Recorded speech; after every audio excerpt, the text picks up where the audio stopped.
Good afternoon, good evening. Welcome to this STARS webinar. I'm Toni SCHOENENBERGER. I'm the Executive Chairman of STARS. STARS is a global platform for dialogue.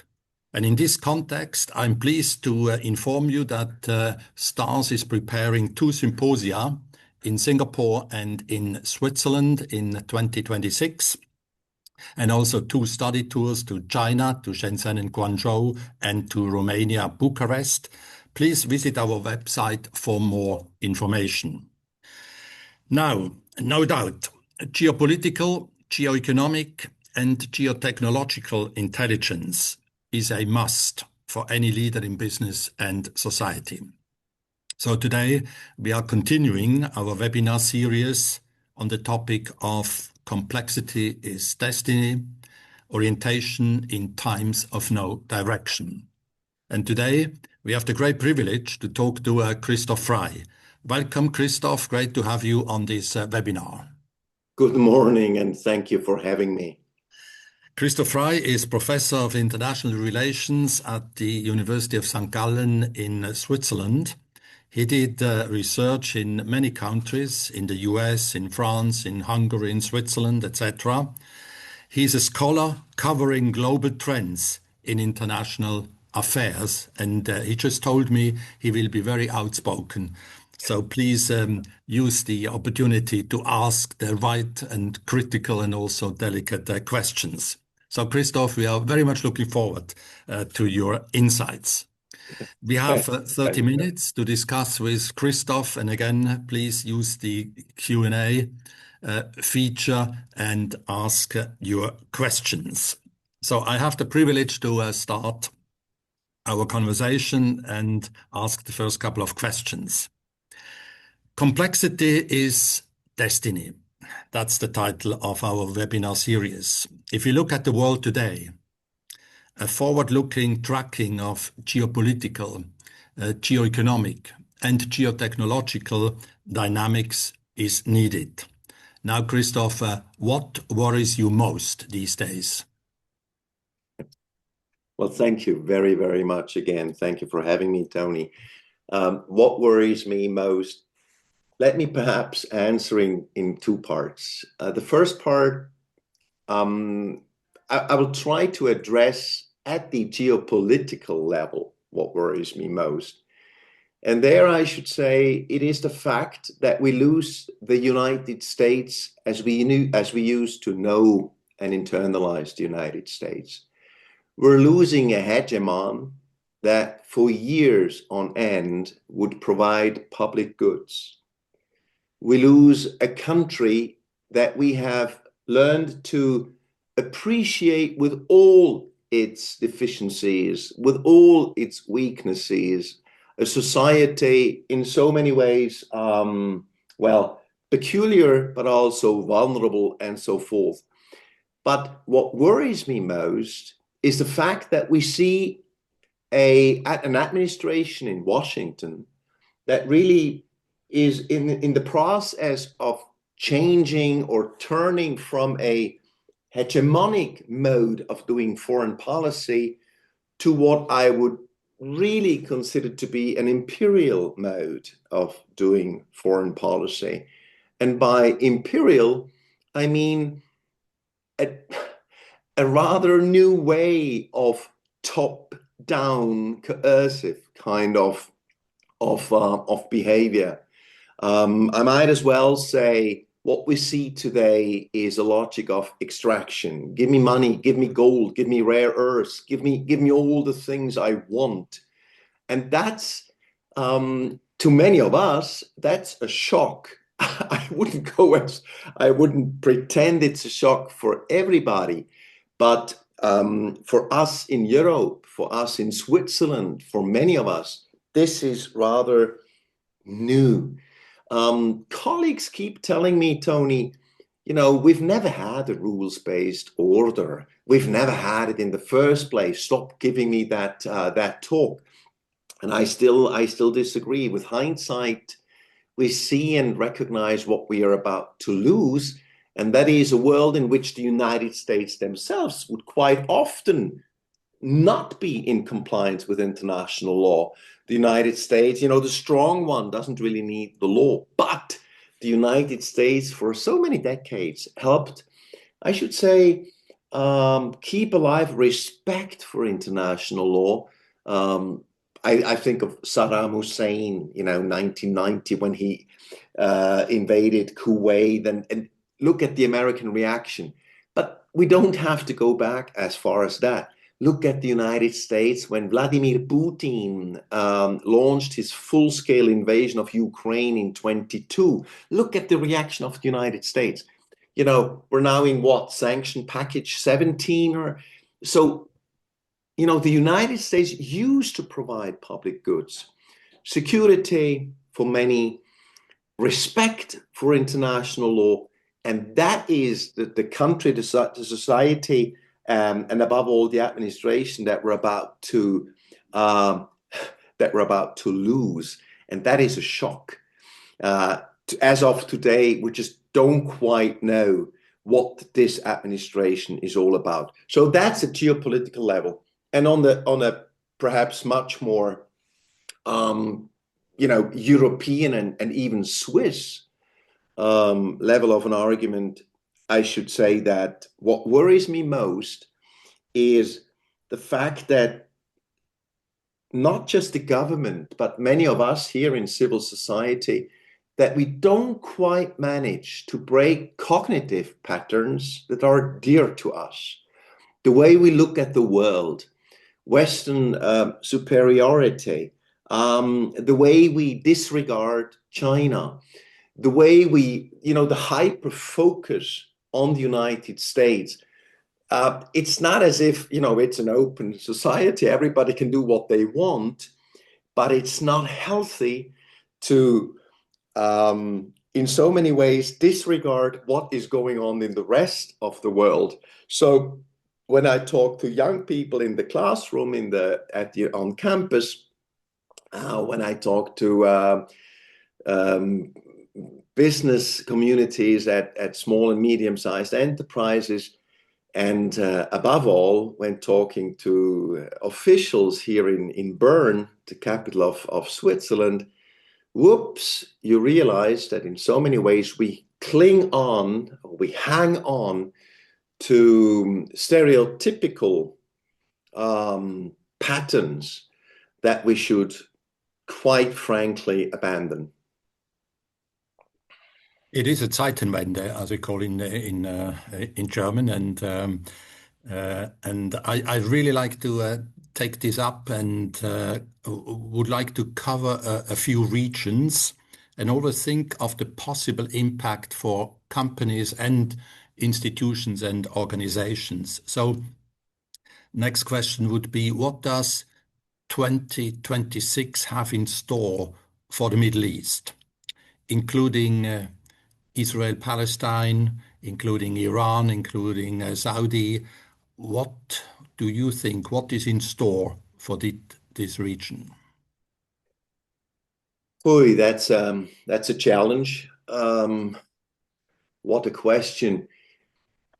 I think I should start by saying, look at how little things have changed in so many ways. Or in other words, Tony, look at the degree of continuity in, for example, Israel and Palestine. I'm not sure whether I'm going to provoke the audience by saying what I'm about to say. As far as I'm concerned, the structural or the architecture of the Middle East conflict, speaking of Israel and Palestine, has not really changed since 1967. Johan Galtung, a wonderful, wonderful researcher from Norway, early on in the 1980s, spoke about that conflict in a way that is so valid today. You have the settlements. You have Israel as an occupying force. You have the unwillingness to really pursue the two-state solution. So, I might ask, well, what has been really new then? And I'm afraid it's not much. Veto players on both ends just keep on preventing real progress. And I don't quite see how that is going to change in 2026. You have a government in Israel that is utterly unwilling to even consider the two-state solution. And of course, Israel, Netanyahu needs Hamas. Um, it's let's say the extremes are mutually constitutive. They need each other so as to keep doing what they're doing. And so I'm afraid that we're not going to see much progress. The current peace plans, as they're called, notwithstanding, both Netanyahu and Hamas and the forces behind Hamas don't really have much interest in pursuing that so-called peace plan. So let's see whether we shall see anything in terms of real progress. One interesting thing about 2026 in that area, what about Saudi Arabia? Are they going to be more active than they used to be? Are they going to pursue perhaps a more aggressive posture along with Qatar, Turkey? I guess that, yes, there has been some dynamic, especially after the failed attempts by Netanyahu to kill Hamas leaders in Qatar. I think so. On the lower level, yes, there may be movement, but in the larger scheme of things, Tony, I'm rather skeptical about real progress. Would you expect that Saudi is joining the Abraham Accord in 26 or in the following years? Oh my goodness. We were close to that in the summer of 23, but we all know what happened in the fall of 23 on the 7th of October 2023. So I wouldn't want to rule it out that we shall see that kind of accord. But again, even if we see an accord, what does it mean for the conflict? What does it mean for Gaza and the West Bank? And that is a very pressing concern. Gaza really is another graveyard of humanity.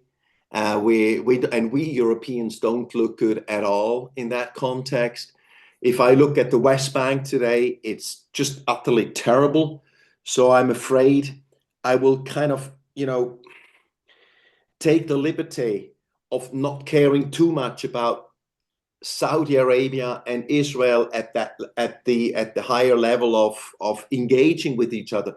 They have been allies for so long in security terms. Israel and Saudi Arabia are cooperating in so many ways, down to the control of civil society, down to Pegasus software and so forth. So in terms of mutual understanding, yes, there is cooperation already. So Trump may push and pursue, Jared Kushner may push and pursue.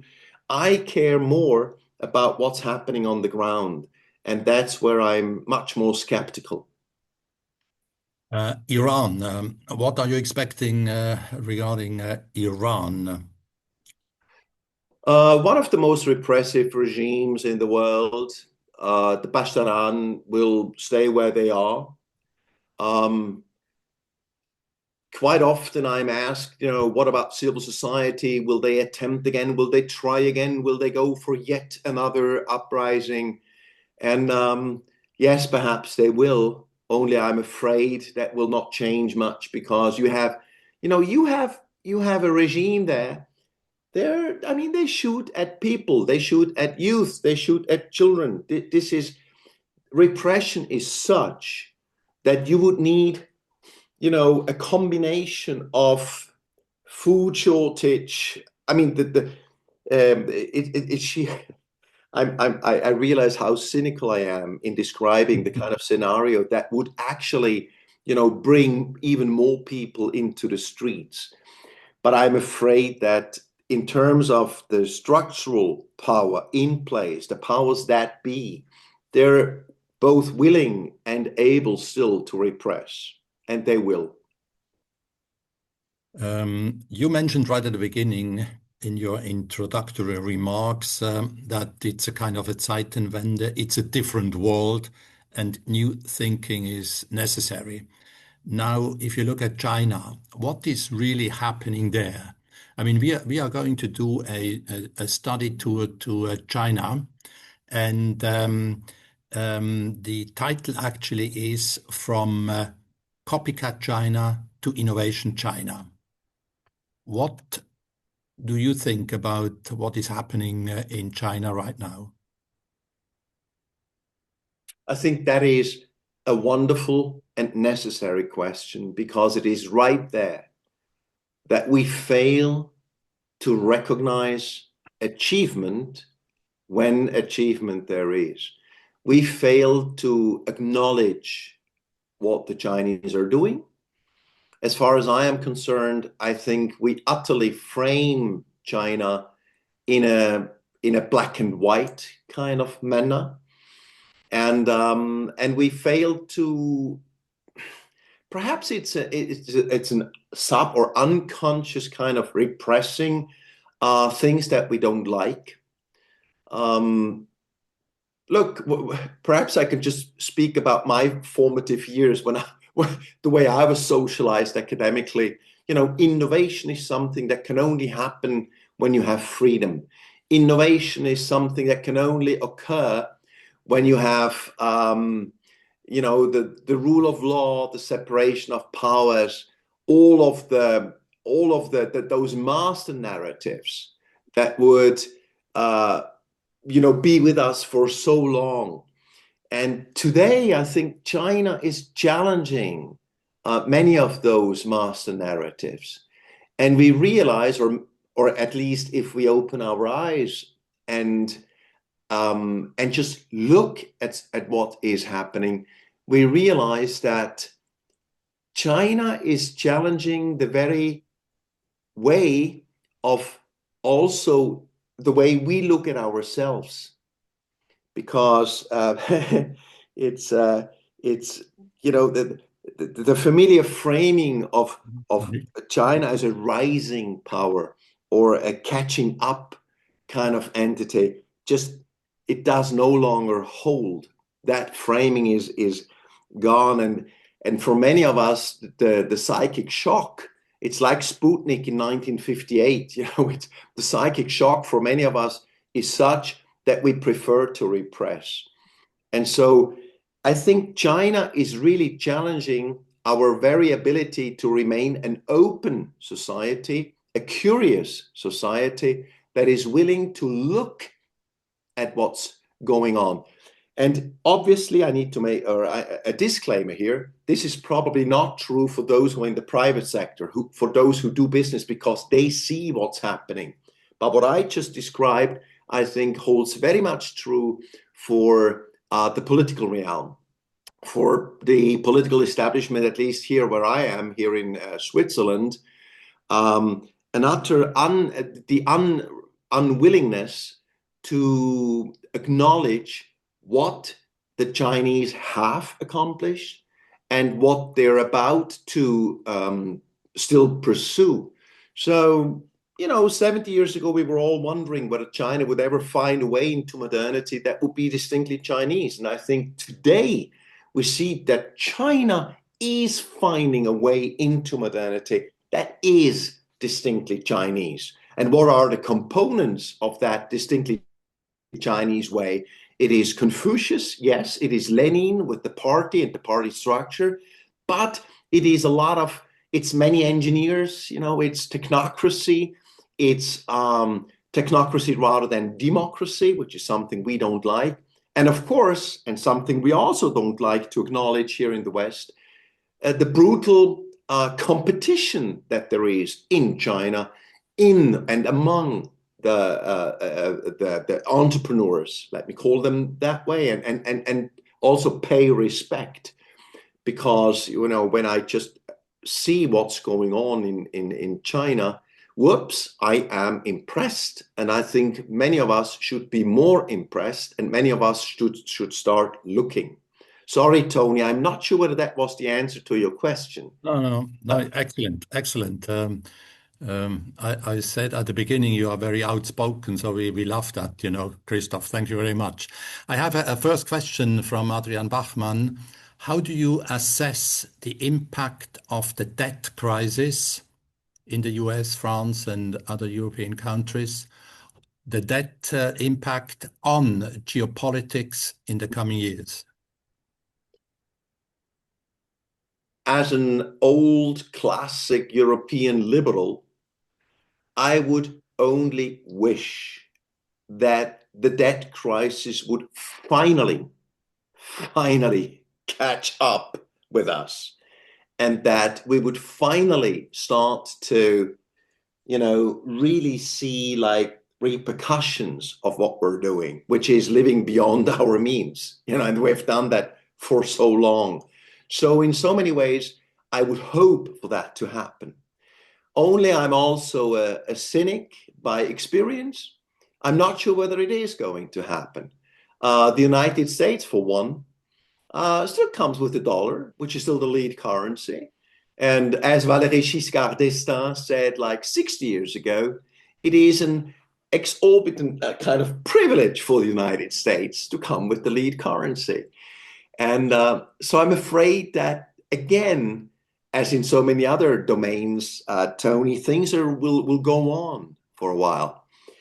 On the other hand, if you look at France's credibility, the rating that France is getting, so perhaps we will live to see a great reckoning, and I would welcome that, because as I mentioned already, we have been living beyond our means for too long. So let it set in, and let it discipline, but let it discipline governments. But I'm afraid it may not happen anytime soon. Now, this brings me to the next question, to Europe and also particularly to Switzerland. We seem here on this continent to be at the crossroads. What and how do you see the developments in Europe and in Switzerland? Oh, well, Europe is growing into a rather lonely entity. The withdrawal of the United States, the insecurity in terms of what that transatlantic alliance still is all about. So loneliness in terms of, well, who is our where is our mentor? What is happening? With hindsight, we realize what the past 7 or 8 decades have been. We realize to what extent we were spoiled. We realize to what degree we were dependent. Yeah, and the Ukraine issue is such a mirror that that is telling us things. It is teaching us how little we have made progress in the way of security policy, maturity in terms of security policies. We're still utterly dependent. How another mirror for us in Switzerland: can you be neutral when you are not independent? Can you be neutral when others can basically blackmail you because you are dependent on access to markets, be that the common market of the European Union, be that the market in the United States? One telephone call and the Swiss government has to change its neutrality posture. So loneliness in the sense that we have to take care of ourselves, but have never quite been able to take care of ourselves in those areas where it matters most: security policy, foreign policy.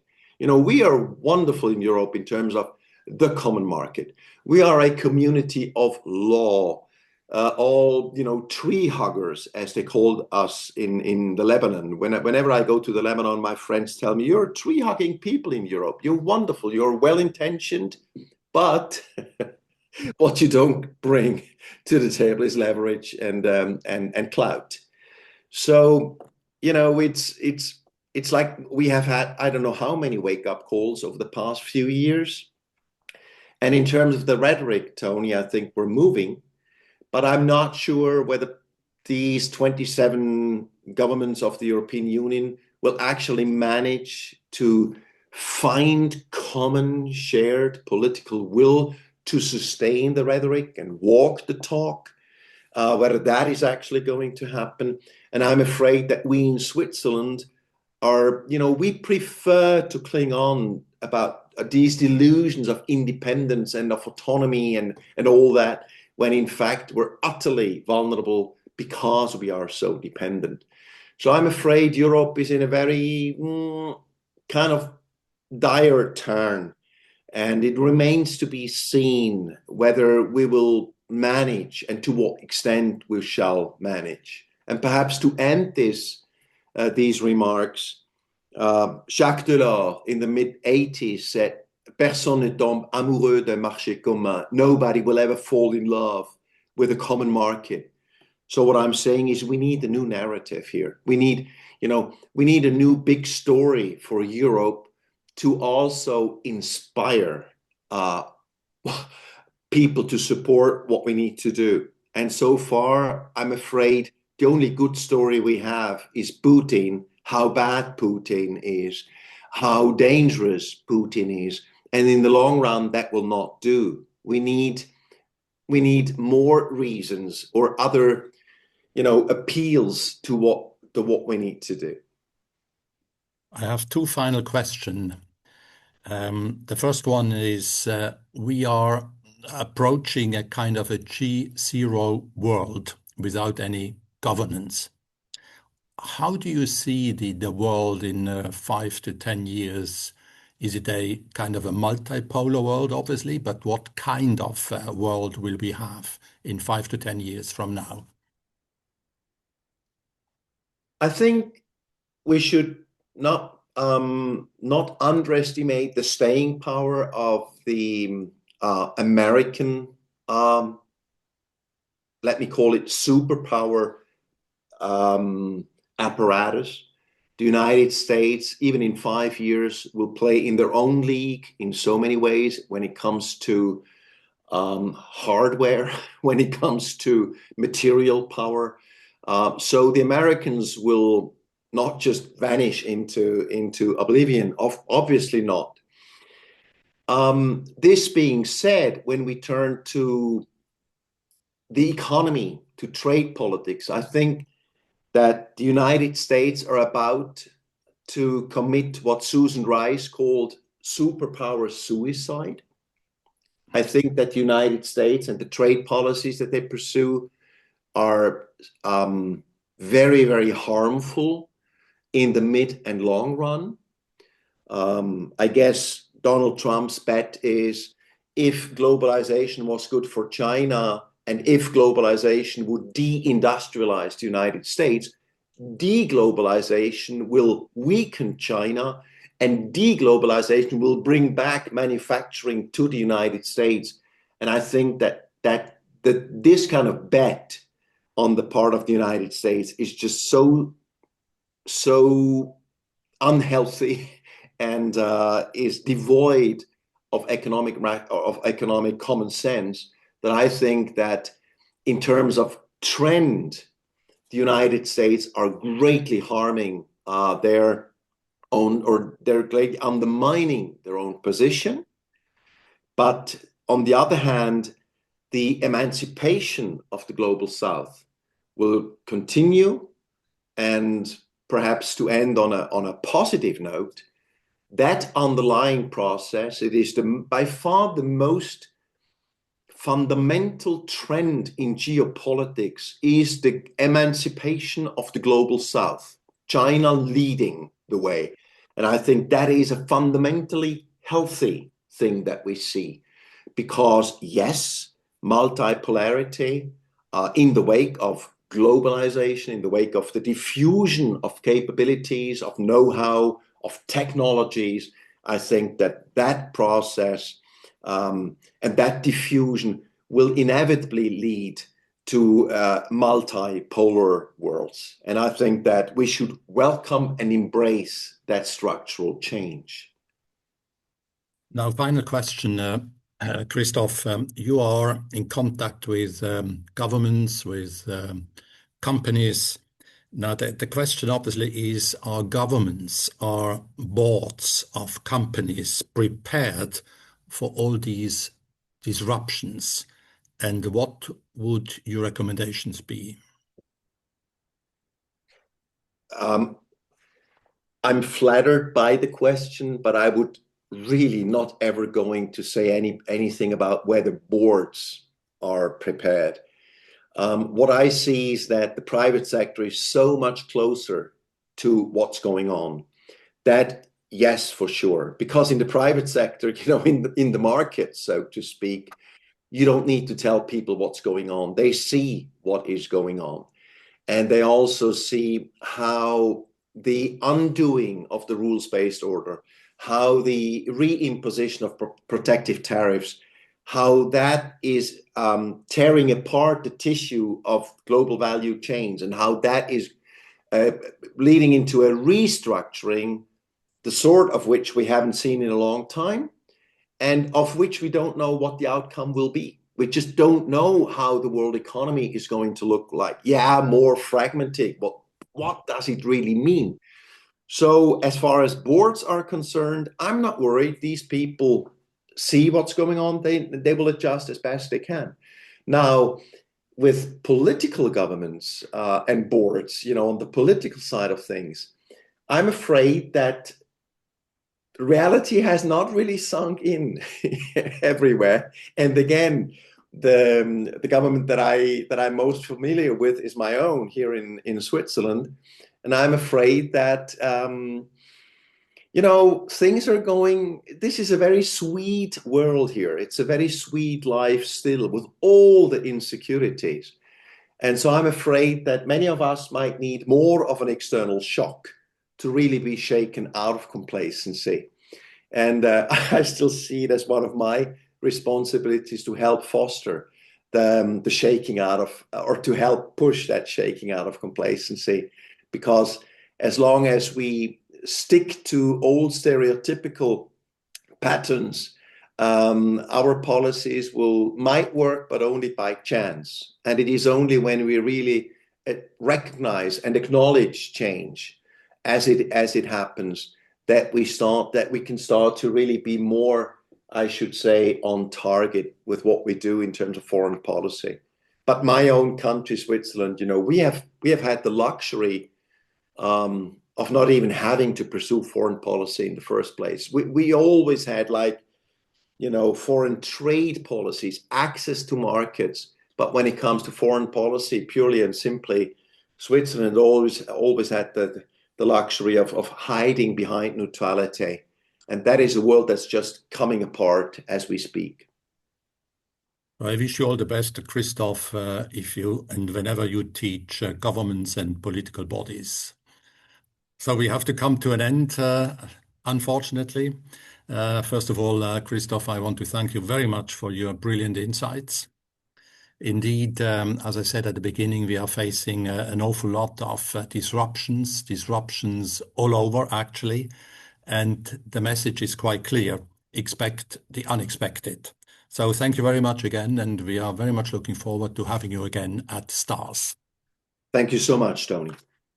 We are continuing this webinar series next year. Actually, it will be on 16th of January 2026. The speaker will be then Huang Jing. He's a professor of international studies in Shanghai. Hope to see you then. Goodbye for now, and all the best to you and your families for 2026. Thank you.